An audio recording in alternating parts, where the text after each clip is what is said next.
आपने बात ये की थी कि एसक्यूएल क्या होता है, टेबल्स किस तरीके से क्रिएट होते हैं। ठीक है, आज हम बात करेंगे टेबल्स को प्रॉपर ऑर्गेनाइज फॉर्म में बनाने का क्या तरीका है। मतलब टेबल बना लिया, टेबल में कॉलम कैसे बनता है ये तो सीख लिया था हमने, लेकिन उनको बनाने का क्या तरीका है। अगर एक डेटाबेस हमने बनाया तो उस डेटाबेस में कितने टेबल होने चाहिए, किस टेबल में कॉलम्स को किस तरीके से रखना चाहिए, ये हम आज बात करेंगे। ठीक है, अच्छा, उसके साथ साथ जो जो पिछले वीडियो के अंदर हमने टेबल बनाए थे उसके अंदर एक कॉलम ऐड करके भी देख लेंगे। मतलब टेबल ऑलरेडी क्रिएटेड होगा और उसमें हम टेबल्स कॉलम को ऐड करेंगे। और बाकी डेटाबेस में एनॉमलीज किसे कहते हैं, रिडंडेंसी किसे कहते हैं, और उसके अलावा नॉर्मलाइजेशन क्या होती है, रिलेशनशिप्स किस तरीके से बनते हैं, प्राइमरी और फॉरेन कीज क्या होती हैं, इन सब के ऊपर हम बात करेंगे। ठीक है, तो सबसे पहले फॉर एग्जांपल ये टेबल है मेरे पास स्टूडेंट का। ठीक है, ये हमने उस दिन ऑलरेडी क्रिएट किया था, इसके अंदर स्टूडेंट्स का रिकॉर्ड ऑलरेडी पड़ा हुआ है। ठीक है, अब फॉर एग्जांपल एक स्टूडेंट है यूनिवर्सिटी का। ठीक है, उस स्टूडेंट ने 2 कोर्सेज में रजिस्टर किया, तो अब इस स्टूडेंट ने कौन से कोर्स में रजिस्ट्रेशन करवाई है, इसका डाटा मुझे कहाँ सेव करना होगा। अब फॉर एग्जांपल मैं यहाँ पे आती हूँ। अच्छा, अभी हम सिंपल बात कर रहे हैं डीबीएमएस की। डीबीएमएस कहते हैं डेटाबेस मैनेजमेंट सिस्टम को। ठीक है, डीबीएमएस पुराना फाइलिंग सिस्टम था, उसके बाद रिलेशनल डेटाबेस मैनेजमेंट सिस्टम आया। Relational database management system, relational database management system ही हमारा आज का मेन टॉपिक होगा। तो वो रिलेशनल डेटाबेस क्या होता है वो उसके ऊपर हम आगे बात करेंगे। तो अब फॉर एग्जांपल इस स्टूडेंट के टेबल की स्ट्रक्चर की हम बात करें तो उसमें क्या है, स्टूडेंट आईडी है, नेम है, फ़ोन है, ईमेल है, कॉन्टैक्ट नंबर है। ठीक है, और अब मुझे स्टूडेंट को कोर्स भी देना है। अब फॉर एग्जांपल मैंने यहाँ पे ही कोर्स का कॉलम डाल दिया।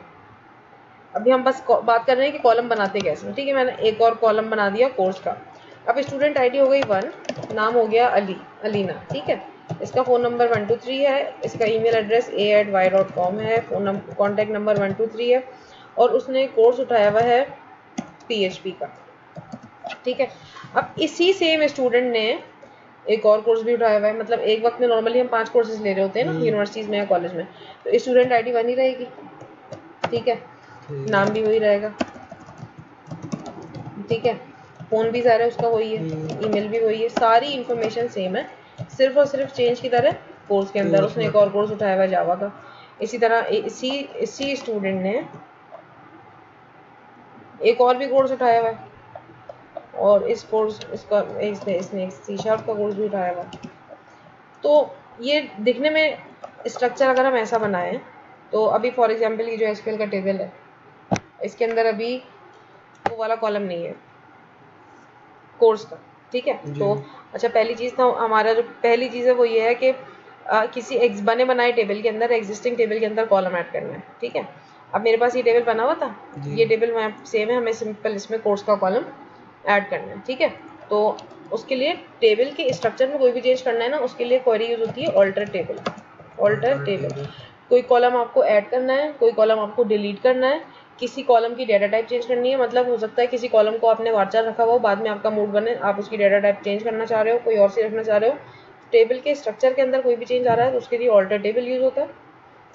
अब हमें क्या करना है, मैंने कहा मुझे ऑल्टर टेबल करना है। कौन सा टेबल ऑल्टर करना है, TBL स्टूडेंट, और TBL स्टूडेंट में मैंने करना क्या है, ऐड करना है। क्या ऐड करना है, कोर्स ऐड करना है, और कोर्स की डेटा टाइप क्या रखनी है मैंने, वार्चर।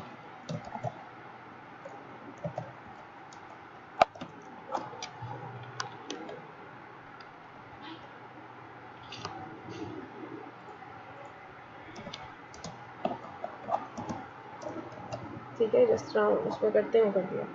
अब ये टेबल इस सिलेक्ट करके देखते हैं इस टेबल को, तो ये कोर्स का कॉलम मेरे पास आ चुका है। ठीक है जी। अच्छा, अब इसी टेबल के अंदर अगर मैं उस डाटा की बात करूं, इंसर्ट इनटू TBL स्टूडेंट, और वैल्यूज़ में मैंने स्टूडेंट नंबर 1 के लिए ही उसका नाम नाम भी वही है स्टूडेंट नंबर 1 के लिए, और उनका फ़ोन नंबर, ईमेल एड्रेस भी वही है, बस जो कोर्स है वो चेंज होगा। ठीक है, तो इनका फ़ोन नंबर हम यहाँ से कॉपी कर लेते हैं। फ़ोन नंबर डाल दिया हमने इस स्टूडेंट के लिए, ईमेल एड्रेस डाल दिया, और अब हम कोर्स डाल देते हैं।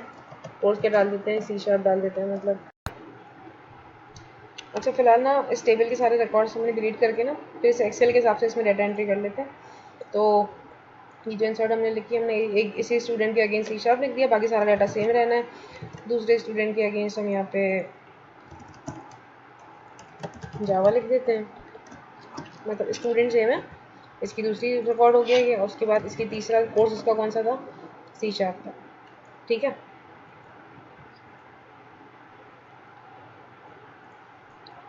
ठीक है। अच्छा तो अब इसको सिलेक्ट करवा के हम देखते हैं। सी शार्प फाइल हमने 2 दफ़ा कर दिया, इसके अलावा हम PHP इंसर्ट कर देते हैं। अब इस डाटा में प्रॉब्लम क्या है, मतलब डाटा तो इंसर्ट हो गया कि अलीना नाम के इस स्टूडेंट ने 3 कोर्सेज उठाए, ठीक है, जावा, सी शार्प, PHP, ठीक है, ये 3 रिकॉर्ड्स आ गए। अब इस डाटा के अंदर प्रॉब्लम क्या है, इसी सेम स्टूडेंट का नाम कितनी दफ़ा रिपीट हुआ, 4 दफ़ा। सेम स्टूडेंट का फ़ोन नंबर 4 दफ़ा रिपीट हुआ, सेम स्टूडेंट का ईमेल एड्रेस 4 दफ़ा। तो ये डाटा रिपीट हो रहा है फालतू में, ठीक है। तो डाटा रिडंडेंसी कहते हैं कि डाटा रिडंडेंसी क्या होती है, occurs when the same piece of data exist in multiple places. Data तो सेम है लेकिन वो मल्टीपल जगह पर एग्जिस्ट करता है, इसको कहते हैं डाटा रिडंडेंसी। और जब डाटा रिडंडेंसी की प्रॉब्लम होती है ना आपके डेटाबेस के अंदर, डाटा रिडंडेंसी की वजह से डेटाबेस इंसर्ट, अपडेट और डिलीट करते वक्त एनॉमलीज आती हैं। अब एनॉमलीज कैसे होती हैं, क्या हो सकता है, उसके ऊपर हम बात करते हैं। अच्छा, अब इसमें एनॉमली रिडंडेंसी थी ना, अब फॉर एग्जांपल आप आए सिस्टम के ऊपर, आपको बोला अलीना अंजुम के नाम के स्टूडेंट के ऊपर PHP का कोर्स रजिस्टर कर दो, आपने कर दिया। कल को कोई और डाटा ऑपरेटर आया, अलीना नाम का बंदा रिसेप्शन पे गया स्टूडेंट, और उसने बोला कि भाई आज जो है ना मैं SQL का कोर्स भी पढ़ना चाह रहा हूँ। अब कोई दूसरा बंदा सिस्टम में एंट्री करने बैठा, किसकी, SQL की। उसने बोला अलीना नाम की जो स्टूडेंट है वो आई है SQL में रजिस्ट्रेशन करवाने। तो अब उसने क्या किया, उसने बस अलीना के नाम से एंट्री डाल दी। क्या कर दिया, अलीना के नाम से एंट्री डाल। अब हुआ क्या, ये स्टूडेंट है तो सेम, अब फ़ोन नंबर सेम है, ईमेल एड्रेस सेम है, नाम क्या हो गया, चेंज हो गया, डेटा में गड़बड़ हो गई जी। इसको कहते हैं इंसर्ट एनॉमली। इंसर्ट में हो गई गड़बड़ क्योंकि डेटाबेस का स्ट्रक्चर आपका ख़राब था। अच्छा, अब इन्होंने ये गड़बड़ तो क्रिएट कर दी। अब कल को अब 2-4 दिन 10 दिन गुजरे, जो अलीना नाम की स्टूडेंट थी ना, अलीना नाम की स्टूडेंट का कॉन्टैक्ट नंबर चेंज हो गया, मतलब उन्होंने फ़ोन चेंज कर लिया या सिम चेंज कर ली, उनका कॉन्टैक्ट नंबर जो है वो क्या हो गया, चेंज हो गया। वो रिसेप्शन पे स्टूडेंट मैनेजमेंट जो होते हैं एडमिन में गई और जाके उन्होंने बोला कि मेरा मोबाइल नंबर चेंज हो गया, तो आप अपने सिस्टम में मोबाइल नंबर अपडेट कर लें ताकि मुझे टाइमली SMS रिसीव होते रहें। अब वो गए सिस्टम में अपडेट करने, क्या अपडेट करने गए, अलीना नाम के स्टूडेंट का कॉन्टैक्ट नंबर। उन्होंने बोला भाई ठीक है अपडेट करना है, क्या अपडेट करना है, अपडेट कर दें contact number, set contact number is equal to, इनका नया कॉन्टैक्ट नंबर डाल दिया। अपडेट, जिस टेबल को अपडेट करना है यहाँ पे हम टेबल का नाम लिख दिया, हमने कहा इस टेबल को आप अपडेट कर दें, update TBL student. TBL student में क्या अपडेट करना है, कॉन्टैक्ट नंबर। कॉन्टैक्ट नंबर किसका अपडेट करना है, where student name is equal to Alina. अब इस दफ़ा जो ऑपरेटर, अच्छा इस दफ़ा जो ऑपरेटर बैठा था ना, उसने जब सर्च किया रिकॉर्ड तो अलीना के नाम से नहीं किया, उसने पूरे नाम से किया, अलीना अंजुम। यस, ठीक है। हमने अपडेट चला के देखते हैं, तो उसने कितनी रोज अपडेट कर दी, 4 रोज, जबकि उसमें पड़ी हुई कितनी थी टोटल अलीना के अगेंस्ट, 5 रोज। अब क्या हुआ, ये नया कॉन्टैक्ट नंबर इस नाम के अगेंस्ट अपडेट हो गया लेकिन इसके अगेंस्ट रह गया, इसको कहते हैं अपडेट एनॉमली। ये गड़बड़ क्रिएट किस वजह से हुई, एक ही स्टूडेंट की 5 रो अपडेट हुई क्यों, किस वजह से 5 दफ़ा अपडेट करना, इंसर्ट करना पड़ा था ये रिकॉर्ड, कोर्स की वजह से। कोर्स की वजह से एक ही बंदे का डाटा हमें कितनी दफ़ा इंसर्ट करना पड़ा था, 5 दफ़ा, क्योंकि कोर्स की वजह से कोर्स को 5 दफ़ा डालना था तो इसलिए हमने रोज़ 5 दफ़ा इंसर्ट की। लेकिन उससे क्या हुआ, इंसर्ट एनॉमली भी आई, फिर ऊपर से हम अपडेट करने गए, अपडेट एनॉमली भी आ गई। जब डाटा में क्योंकि गड़बड़ होगी, सेम डाटा रिडंडेंसी होगी तो एनॉमली क्रिएट होगी, सबसे पहली बात तो ये कि हमने इसी टेबल के अंदर कोर्स का कॉलम डाल दिया था, उसकी वजह से रिडंडेंसी अकर हुई, सेम डाटा मल्टीपल जगह पे हुआ। तो जो रिडंडेंसी की डेफिनेशन है कि data redundancy occurs when the same piece of data exist in multiple places. तो रिडंडेंसी हुई, जब रिडंडेंसी होती है ना तो एनोमलीज आ जाती हैं। एनोमलीज किसे कहते हैं? Anomalies are the faults in the database, database के अंदर faults caused due to a poor management of storing everything. क्योंकि हमने जो डेटाबेस का स्ट्रक्चर बनाया था वो इतना बुरा था फ्लैट डेटाबेस के अंदर, जिसकी वजह से इंसर्ट और अपडेट करते वक्त हमें एनोमलीज का सामना करना पड़ा। अब इसी तरीके से फॉर एग्जांपल मैं डिलीट की क्वेरी लिखती हूँ, मैंने बोला अलीना नाम का बंदा मेरा कॉलेज छोड़ के चला गया, मैंने कहा delete from TBL student where student name is equal to Alina, ठीक है, क्योंकि अलीना नाम का जो स्टूडेंट है वो जा चुका। तो दैट अब इसका मत, लेकिन इसने तो सिर्फ एक ही रो डिलीट किया। अब हम जाके देखते हैं 4 रोज तो अभी भी है और वो समझ रहा है मैंने तो जाके अलीना नाम का रिकॉर्ड जो था वो डिलीट कर दिया। ये हो गई डिलीट एनोमली। 5-6 दफा सेम डाटा पड़ा हुआ था, किसी ने आके किसी फॉर्मेट में कुछ डाल दिया, मतलब ज्यादातर ऐसा होता है मोहम्मद की स्पेलिंग मोहम्मद अली का था ना, किसी ने MU के साथ डाल दिया, किसी ने MO के साथ डाल दिया। तो होना ये चाहिए कि same piece of data should exist only one time, ठीक है, और सेम डाटा मल्टीपल जगह पर एग्जिस्ट नहीं करना चाहिए ताकि डाटा रिडंडेंसी और अनोमलीज क्रिएट ना हो। तो ये वाले जो मसले थे ना ये होते थे आपके DBMS में। DBMS जो था डेटाबेस मैनेजमेंट सिस्टम, उसमें सिर्फ एक ही टेबल का कॉन्सेप्ट था कि एक ही टेबल के अंदर आप सब कुछ डालते चले जाओ। अब मैंने एक ही टेबल में कोर्स भी डाल दिया। उसके बाद आया आपका रिलेशनल डेटाबेस। रिलेशनल डेटाबेस ये कहता है कि आप मल्टीपल एक ही टेबल को मल्टीपल टेबल्स के अंदर ब्रेक कर सकते हो, और मल्टीपल टेबल्स में ब्रेक करते वक्त आपस में टेबल्स के रिलेशंस बना दो, पेरेंट चाइल्ड। तो ये चीज है हमारा अगला topic which is relational database management system, ठीक है। रिलेशनल डेटाबेस यही होता है कि आप टेबल्स को मल्टीपल हिस्सों में ब्रेक करके आपस में उनके रिलेशंस बनाते हैं। अच्छा, अब ये डेटाबेस की जो शक्ल खराब हुई है ये था सिंपल DBMS डेटाबेस मैनेजमेंट। अब DBMS से जब हम RDBMS पे जाते हैं तो टेबल्स को हमें मल्टीपल हिस्सों में ब्रेक करना होता है और उनका स्ट्रक्चर सही करना पड़ता है। सही स्ट्रक्चर बनाने को कहते हैं normalisation. Normalisation is the process of organising data in a database. Database के अंदर डाटा को प्रॉपर फॉर्म के अंदर लाने का नाम है नॉर्मलाइजेशन, ठीक है, मतलब टेबल्स को आपने सही तरीके से बनाया। अब इस टेबल के साथ हम क्या कर सकते हैं इस डाटा को ठीक करने के लिए? अब इस चीज को देखते हैं। हम एक्सेल पे आते हैं, ये वाला जो हमारा टेबल है इसका स्ट्रक्चर अभी ये था, ठीक है। इसमें कौन सा ऐसा कॉलम है जिसकी वजह से प्रॉब्लम आ रही है, जिसकी वजह से ये सेम डाटा 3 दफा इंसर्ट करना पड़ा था हमें? कोर्स का कॉलम। तो अगर कोर्स का कॉलम मैं यहाँ से हटा दूं और इसके लिए मैं अलग टेबल बना दूं, मतलब ये वाला जो टेबल है मेरा ये हो गया मेरा TBL स्टूडेंट, राइट। और इस टेबल का मैंने अलग टेबल बना दिया TBL कोर्स के नाम से, बना दिया। अच्छा, अब कोर्स के टेबल में स्टूडेंट की जो आईडी है, अगर मैं यहाँ पे स्टूडेंट की आईडी डाल दूंगी, मैंने फॉर एग्जांपल ये TBL कोर्स जो है इसके अंदर मैंने एक कॉलम बना लिया कोर्स के नाम का और एक कॉलम मैं यहाँ पे स्टूडेंट के नाम का बना दूँ अगर, तो स्टूडेंट आईडी, ठीक है, मैंने यहाँ पे 1 डाल दिया। इसका मतलब तो ये हुआ। अच्छा, अब क्या होगा, अब यहाँ पे कोई दूसरा स्टूडेंट आता है, ठीक है, अब दूसरा स्टूडेंट आया। अब मैंने क्या किया था, मैंने PHP किसको असाइन कर दी, स्टूडेंट। लेकिन अब ये जो जैन नाम का स्टूडेंट आया है इसको भी PHP पढ़नी है।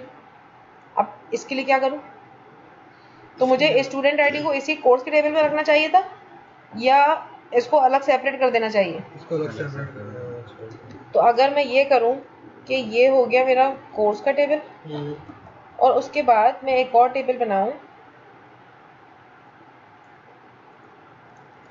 TBL स्टूडेंट कोर्स, और इसमें मैंने कॉलम डाल दिए स्टूडेंट आईडी और कोर्स आईडी, और यहाँ पर जो मेरा कोर्स का टेबल था इसमें मैंने कॉलम डाल दिए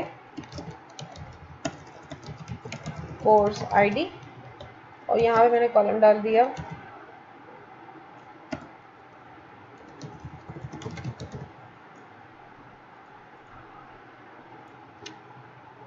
और इस कोर्स के टेबल में मैंने कॉलम डाल दिए कोर्स आईडी और कोर्स नेम और इस कोर्स को मैंने आईडी दे दी 1, इसको मैंने आईडी दे दी 2, इसको मैंने आईडी दे दी 3। और अब ये जो टेबल मैंने बनाया है ना, अब फॉर एग्जांपल अलीना नाम का जो स्टूडेंट है, अलीना की नाम के स्टूडेंट की स्टूडेंट आईडी क्या है? 1 है। और अलीना ने जावा का कोर्स उठाना है जी, तो यहाँ पे क्या डालूं? कोर्स का नाम या कोर्स की आईडी डालेंगे ना। अच्छा फॉर एग्जांपल अभी यहाँ से आईडी को भूल जाओ, मैंने आईडी का कॉलम यहाँ से कर दिया डिलीट, ठीक है। और यहाँ पे हम सिंपल कोर्स नेम इधर रख देते हैं। ये कहना चाह रहे हैं, ठीक है। अलीना ने उठा लिया जावा, फिर अलीना ने ही उठा ली C# और अलीना नाम के स्टूडेंट ने ही उठा ली PHP। जैन साहब आए, जैन की स्टूडेंट आईडी क्या है? जैन के 2। जैन को भी जावा चाहिए, ठीक है। अच्छा एक और स्टूडेंट आए, इनका कुछ भी था नाम पता। अब आसिफ साहब आए, आसिफ साहब को भी जावा लेनी है, इनको जावा भी लेनी है और इन्होंने PHP भी पढ़नी है। ये वाला जो टेबल है ये सही लग रहा है या इसमें रिडंडेंसी नज़र आ रही है? आ रही है नजर। रिडंडेंसी किस चीज़ में है इसमें? जावा में ना आप कोर्स के नाम में, कोर्स का नाम अभी भी रिपीट हो रहा है। मतलब ये कि अगर किसी ने आके यहाँ पे मैंने C# लिखा है, अगर किसी ने यहाँ पे C#SHARP लिख दिया, समझ रहे हो? तो यहाँ अभी भी रिपीटेशन नजर आ रही है। तो इस रिपीटेशन को हल करने के लिए इस टेबल को भी 2 टेबल में तोड़ना पड़ेगा। वो कैसे? मैंने कोर्स के नाम का टेबल ही अलग बना दिया, कोर्स के नाम का टेबल ही अलग बना दिया और यहाँ पर इसको कोर्स को भी आईडी दे दी। यहाँ पे कोर्स आईडी का कॉलम दे दिया हमने और इस हर कोर्स को ना एक आईडी असाइन कर दी, ठीक है। अब अब यहाँ पर ये वाला जो टेबल था ना, यहाँ पे कोर्स नेम की वजह से रिडंडेंसी क्रिएट हो रही है ना, तो हमने यहाँ पर इसको कोर्स नेम की बजाय यहाँ पे भी कोर्स आईडी का कॉलम डाल दिया। अब स्टूडेंट नंबर 1 ने जावा उठाई थी, जावा की आईडी क्या है? 2 डाल दिया। C# स्टूडेंट नंबर 1 ने C# भी उठाई थी, C# की आईडी क्या है? 3। PHP की क्या है? 1 है। जावा की क्या थी? 2 थी, 2। फिर PHP की क्या है? 1 है। तो अब ये मतलब हुआ ये, एक मास्टर टेबल कितने बने और चाइल्ड टेबल कितने बने, पहले ये आइडेंटिफाई करो। स्टूडेंट का जो टेबल है, अब यहाँ पे ये 3 रोज रखने की जरूरत है हमें? नहीं है, है ना। अब ये स्टूडेंट आईडी जो है, ये स्टूडेंट का डाटा यूनिक हो गया, तो ये जो स्टूडेंट की आईडी हो गई ना आपकी, ये हो गई आपकी फॉरेन की। क्या हो गई? वो प्राइमरी की। कौन सी की हो गई? प्राइमरी की, क्योंकि ये पेरेंट टेबल है। स्टूडेंट का मेन टेबल ये है। फिर कोर्स, ये जो है ये कोर्स का मेन टेबल है या ये चाइल्ड टेबल लग रहा है? Child table. स्टूडेंट आईडी भी यहाँ पे चाइल्ड है, तो स्टूडेंट आईडी यहाँ पे क्या है? चाइल्ड है ना, चाइल्ड है। तो ये यहाँ पे ये हो जाएगी फॉरेन की। क्या हो जाएगी? फॉरेन। इस तरह ये जो कोर्स आईडी है ये मेन मास्टर डाटा है इसका, या इसका मास्टर डाटा कहीं और है? मास्टर डेटा से कहीं और। ये TBL कोर्स में, TBL कोर्स में जो कोर्स आईडी है ये प्राइमरी की है या फॉरेन की है? प्राइमरी की है। प्राइमरी की है। मास्टर टेबल है ना, तो जो पेरेंट होता है, पेरेंट होती है प्राइमरी की, और जो चाइल्ड होता है, चाइल्ड होती है फॉरेन की। ये हो गई आपकी फॉरेन की। तो अब स्ट्रक्चर क्या बना? स्टूडेंट का मास्टर टेबल ये है DBL स्टूडेंट, और इसकी प्राइमरी की यहाँ पे कॉल हो गई एज अ फॉरेन की, मतलब ये पेरेंट था, पेरेंट का चाइल्ड बन गया, ठीक है। कोर्स का मास्टर टेबल ये बन गया और इसमें पेरेंट की बन गई ये वाली, ये इसके लिए हमने प्राइमरी की बना दी, और इसका चाइल्ड बन गया ये वाला कॉलम, ये बन गई इसकी फॉरेन की। तो ये हो गया आपका पेरेंट चाइल्ड रिलेशनशिप। क्या हो गया? Parent child relationship. ठीक है। अच्छा, अब ये प्राइमरी और फॉरेन की एक्चुअल में हमें डेटाबेस बनानी है, वो कैसे बनाएंगे? स्ट्रक्चर समझ में आ गया प्राइमरी और फॉरेन की का कॉन्सेप्ट? मतलब हम टेबल्स को तब तक तोड़ते चले जाते हैं जब तक हमें रिडंडेंसी एलिमिनेट हुई ना मिले। ना मिलता है। इसको कहते हैं डेटाबेस। अभी जो एक्टिविटी हमने की ना, पहले हमारे पास एक टेबल था, लेकिन हमने देखा कि क्या क्या चीज़ें, इस एक टेबल से हमने इसको इधर ला के 2 टेबल में लिया, लेकिन हमने देखा यहाँ पे फिर रिपीटेशन थी, इसकी वजह से हमने एक और टेबल बनाया ये वाला। तो फिर जाके अब लग रहा है कि अब रिडंडेंसी जो है आपकी वो क्या हो गई है, क्लियर हो तो चुका अभी जो एक्टिविटी हमने परफॉर्म की इस टेबल को ब्रेक कर करके इसको अच्छी फॉर्म में लेके आए, इस प्रोसेस को कहते हैं normalisation. Normalisation is a process of organising data in database. तो ये नॉर्मलाइजेशन कोई टेक्निकली नहीं करनी होती, इस तरीके से ये किसी भी डॉक्यूमेंट को लेके ना आप डिजाइन करते हो डेटाबेस का मेरा स्ट्रक्चर क्या होगा, कितने टेबल्स होंगे। This is called database normalisation. Normalisation की ना 3 फॉर्म्स होती हैं, first normal form, second normal form, third normal form. उन तीनों के अंदर ना अलग अलग चीज़ें होती हैं कि फर्स्ट नॉर्मल फॉर्म में ये होना चाहिए कि रिपीटेशन ना हो, सेकंड में कुछ, थर्ड में कुछ, उसकी थ्योरी आप लोग पढ़ लिएगा। मतलब इन दी एंड आइडिया ये है, first second third normal form या बॉयकॉट नॉर्मल फॉर्म जो which is the fourth form, उन सब के पीछे आइडिया जो है, आइडिया यही है कि डेटाबेस के अंदर एनॉमली रिडंडेंसीज नहीं होनी चाहिए ताकि कोई एनॉमली क्रिएट ना हो। देखते जाओ और जितना ज़्यादा डाटा नॉर्मलाइज कर सकते हो और स्ट्रक्चर को उतना ज़्यादा नॉर्मलाइज आप कर दो। ठीक है। अच्छा, अब इसको हमें टेक्निकली इम्प्लीमेंट करना है अगर, तो वो किस तरीके से करेंगे अब हम वो करके देख लेते हैं। तो अभी अभी फ़िलहाल जो ये वाला टेबल बना हुआ है जिसके अंदर हमने ये सब कुछ इंसर्ट किया था, इस टेबल को ही ड्रॉप कर देते हैं। अब हम उसको, इसमें क्योंकि कोई प्राइमरी की भी नहीं थी, ड्रॉप टेबल टीबीएल स्टूडेंट, हमने फिलहाल इस टेबल को क्या कर दिया, ड्रॉप कर दिया। अब हम एक काम करते हैं। अच्छा, अब हमने पहला टेबल तो हमारा यही है स्टूडेंट का, राइट। इसमें कॉन्टैक्ट पासवर्ड के कॉलम के बाद ये जो स्टूडेंट आईडी का कॉलम है, इसको हमें क्या बनाना है, प्राइमरी की बनाना है। यहाँ पे आपने बस आके यहाँ पे सिंपली लिख देना है प्राइमरी की, ठीक है। और उसके बाद ये आपने टेबल बना दिया, क्रिएट कर दिया। उसके बाद दूसरा टेबल जो है, दूसरा टेबल मैं ये बनाऊं, क्रिएट करूं या ये क्रिएट करूं? ये वाला क्रिएट करा। रीजन कोर्स ना, कोर्स की वजह से, क्योंकि ये जो दोनों है ये दोनों चाइल्ड है। क्या है? Child। अगर इसका पेरेंट तो हमने बना दिया, लेकिन इसका पेरेंट हमने बनाया नहीं, तो जब तक पेरेंट एग्जिस्ट नहीं करेगा जब तक चाइल्ड को बनाने देगा ही नहीं। बनाने की कोशिश भी करोगे तो एरर देगा। अब हम दूसरा टेबल ये वाला बना लेते हैं, टीबीएल कोर्स का, फटाफट बन जाएगा वो हमारा। ठीक है, तो हमने बोला भाई क्रिएट टेबल टीबीएल अंडरस्कोर कोर्स, और उसके अंदर हमें 2 टेबल्स बनाने हैं। एक बनाना है हमने course ID will be integer, और वो प्राइमरी की होगी, और इसको हम आइडेंटिटी भी रख देते हैं ताकि ऑटोमेटिक खुद ही होता रहे सब कुछ। और उसके बाद अगला कॉलम हम बना देते हैं स्टूडेंट नेम का वार्चर 20, ठीक है। और बस ये टेबल हमने क्रिएट कर दिया, प्राइमरी की हमने बना दी, ठीक है। और ये दोनों हो गए मास्टर टेबल्स। मेन एंटिटी जो ऑब्जेक्ट ओरिएंटेड प्रोग्रामिंग के अंदर एंटिटीज पढ़ी थी ना, ऐसे ऑब्जेक्ट जो रियल वर्ल्ड में एग्जिस्ट करते हैं, तो जो रियल वर्ल्ड ऑब्जेक्ट्स होते हैं ना, समझ लो उनकी प्राइमरी कीज बन रही होती है, ये रियल वर्ल्ड थे। अब ये आइडिया इनकी सिर्फ रिलेशनशिप है, इनका असली दुनिया से ताल्लुक नहीं होता। खैर वो एक सेपरेट टॉपिक है। अब तीसरा टेबल हम बनाते हैं, क्रिएट टेबल टीबीएल स्टूडेंट कोर्स। इसका नाम हमने ऐसे रख दिया तो नाम से पता चल रहा है कि स्टूडेंट और कोर्स के बीच की रिलेशनशिप है। तो पहला कॉलम क्या था हमारा, student ID, student ID, data type क्या है 1 है। यहाँ पे कॉलम का नाम चेंज भी रख सकते हैं, ज़रूरी नहीं है कि जो कॉलम का नाम इधर रखा है ज़रूरी नहीं कि वो वहाँ पे भी हो, लेकिन इस कॉलम का कनेक्शन इससे बनाना है। इसको बताना है कि आप इसके बेटे हो, you are the child of this table. तो वो कैसे बताएंगे, पहले हमने इसको बताया कि भाई आप जो हैं वो फॉरेन की हैं, रेफरेंसेस, वो कहेगा अच्छा अगर मैं चाइल्ड हूँ तो किसका चाइल्ड हूँ, तो आप बताएंगे टीबीएल स्टूडेंट के अंदर जो स्टूडेंट आईडी का कॉलम है आप उसके चाइल्ड हैं। ये बन गई फॉरेन की। दूसरा, कोर्स आईडी के कॉलम को मैंने सी आई डी रख दिया। मैं जानबूझ के कॉलम्स के नाम दूसरे रख रही हूँ ताकि आप इसको इससे मिक्स ना करें। अब सी आई डी का कॉलम बनाया, इंटीजर दे दिया, हमने बोला भाई यू आर ऑल्सो फॉरेन की, रेफरेंसेस, ये किसका चाइल्ड है, टीबीएल कोर्स के कोर्स आईडी का।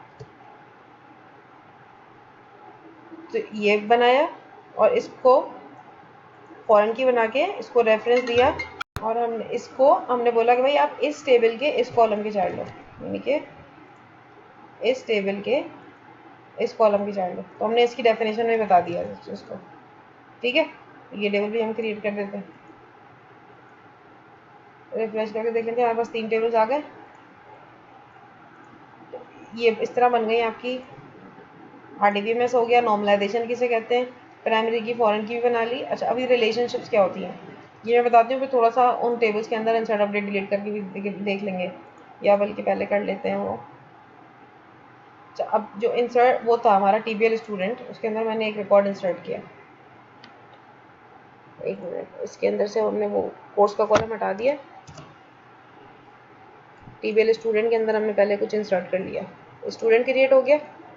अब हम जो कोर्स वाला टेबल है उसके अंदर एक आध कोर्स इंसर्ट कर लेते हैं।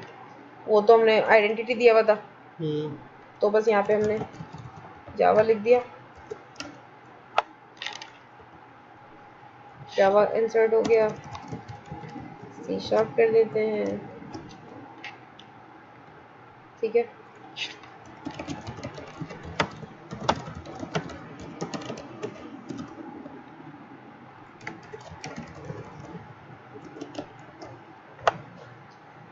ठीक है, अब स्टूडेंट नंबर 1 जो इंसर्ट हुआ है, स्टूडेंट नंबर 1 जो इंसर्ट हुआ है, स्टूडेंट ID क्या है 1 है, और कोर्स ID वहाँ पे कितनी पड़ी हुई, 2 पड़ी हुई, 1 और 2। मैंने insert into TBL student course किया,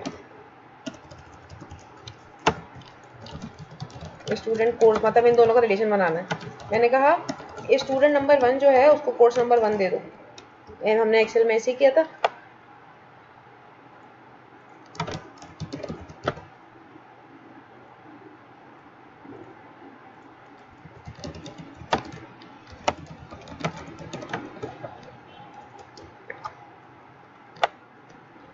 ठीक है, तो यही था वो। अब हम ये करते हैं, पहला कॉलम क्या है, स्टूडेंट ID का, दूसरा कॉलम क्या है, कोर्स ID। स्टूडेंट अभी कितने एग्जिस्ट करते हैं मेरे पास, 2। एक है। स्टूडेंट ID क्या है 1 है। अब मैं ना ऐसे इसमें 2 डालने की कोशिश करती हूँ, क्या 2। अब इसके पहले कॉलम में कौन सी वैल्यू जाती है, स्टूडेंट ID। मैं स्टूडेंट ID क्या डालने की कोशिश कर रही हूँ, 2। क्या 2 पेरेंट टेबल में पड़ा हुआ है, नहीं। जिसका पेरेंट एग्जिस्ट नहीं कर सकता उसका चाइल्ड एग्जिस्ट कर सकता है। नहीं। इंसर्ट करने की कोशिश करते हैं, वो बोलेगा फॉरेन की कंस्ट्रेंट। फॉरेन की कंस्ट्रेंट का मतलब ये हुआ कि भाई इसका जब पेरेंट ही नहीं है, इस नाम का पेरेंट ही नहीं है, तो चाइल्ड कहाँ से आएगा। इसको हमने 1 कर दिया, अब इसको 2 कर देते हैं। 2 तो कोर्स नंबर 2 तो है, कोर्स नंबर 2 है ना, चलो इसको इंसर्ट करेंगे, ये चल जाएगा, ठीक है। अब कोर्स नंबर 3 पड़ा हुआ है क्या, नहीं। कोर्स नंबर 3 पेरेंट टेबल में है, नहीं। वो बोलेगा कोर्स नंबर 3 का पेरेंट ही नहीं है, तो उसका चाइल्ड कहाँ से लाऊं। तो this is called parent child relationship, और ये है प्राइमरी कीज और फॉरेन कीज बनाने का फायदा। पेरेंट चाइल्ड रिलेशनशिप बनाते हैं हम प्राइमरी कीज और फॉरेन कीज के थ्रू इन रिलेशनल डेटाबेसेस इन RDBMS। अच्छा, अब रिलेशनशिप्स की टाइप्स होती हैं 3, 1 to many, many to 1 और many to many। 1 to many क्या है, एक स्टूडेंट कितने कोर्सेज उठा सकता है, multiple. This is called 1 to many relationship. मैंने इस टेबल के अंदर ये जो TBL स्टूडेंट कोर्स का है, अगर मैं फॉर एग्जांपल ये सब डिलीट मार लूँ, इसका स्ट्रक्चर मैंने कुछ ऐसा बनाया, student 1 can be enrolled in multiple courses at the same time. This is called 1 to many relationship. One student can be enrolled in multiple courses at a single time. This is called 1 to many relationship. दूसरा क्या है, many to 1। many to 1 क्या, मतलब अलीना और जैन दोनों ने PHP में register किया, मतलब many students can register in one course। तो इस टेबल से वाला काम भी निकल जाएगा कि भाई जैन साहब जो हैं उन्होंने भी ये वाला कोर्स ले लिया। This is called many to one relationship. उसके बाद है many to many, multiple students can take multiple courses, this is error. तो अब मैन्युफैक्चरर की यहाँ पर आईडी आ जाएगी, man ID which will be foreign key, ठीक है। तो मैंने बोला प्रोडक्ट नंबर 5335 को मैन्युफैक्चरर नंबर 1 ने बनाया है, और उसके बाद कौन से कलर का बनाया है। अब फॉर एग्जांपल वाइट कलर की आईडी थी 1, 2 थी रेड की। तो अब ये वाला प्रोडक्ट जो है ये बना है वाइट कलर का, जी तो यहाँ पे colour ID will be foreign की। अब वाइट कलर की फॉरेन की क्या है, 1। तो अब इस स्ट्रक्चर में को देखते हुए कोई एनॉमली बन रही है। तो हमने इस एक टेबल को, प्रोडक्ट्स के इस एक टेबल को जिसमें 4 कॉलम थे, इसको नॉर्मलाइज करने के लिए हमें इसको कितने टेबल में तोड़ना पड़ा, 4। तब जाके ये नॉर्मलाइज हुआ। इस तरह डेटाबेसिस के अंदर 100 नाम कॉलम्स वाली टेबल्स होते हैं, और उनको नॉर्मलाइज हमें करना होता है अपने दिमाग से। तो मैं आप लोगों को अलग अलग टेबल सबको सेंड करूंगी, तो आप लोग अलग अलग अपनी नॉर्मलाइजेशन मुझे करके देंगे, ठीक है। और उसके बाद अब हम आगे की जो वीडियोस होंगी उसमें ये देखेंगे कि हमें डाटा को ज्वाइन करके उठाना कैसे। मतलब ये टेबल तो मुझे सिर्फ कीज आईडीज बता रहा है, मुझे डाटा को अगर इस फॉर्मेट में देखना हो कि प्रोडक्ट का नाम भी आ रहा हो, मैन्युफैक्चरर का नाम आ रहा हो, कलर का नाम आ रहा हो, तो वो किस तरीके से उठाएंगे। क्योंकि हमने अपने डेटाबेस में तो नाम वाम को सबको तोड़ तोड़ के अलग अलग जगह पे रख दिया, लेकिन अब हमें जब उनको किसी को दिखाना होगा तो हम उनको आइडिया दिखाएंगे क्या, या वो तो आईटी के डेवलपर्स के लेवल अंडरस्टैंडिंग की चीजें दिखाते हैं, वो किसी को आइडिया दिखाते हैं या वो दिखाते हैं, नाम दिखाने पड़ेंगे। उसके लिए हम यूज करते हैं जॉइंस एसक्यूएल में, विच इज अनदर टॉपिक, ठीक है। थैंक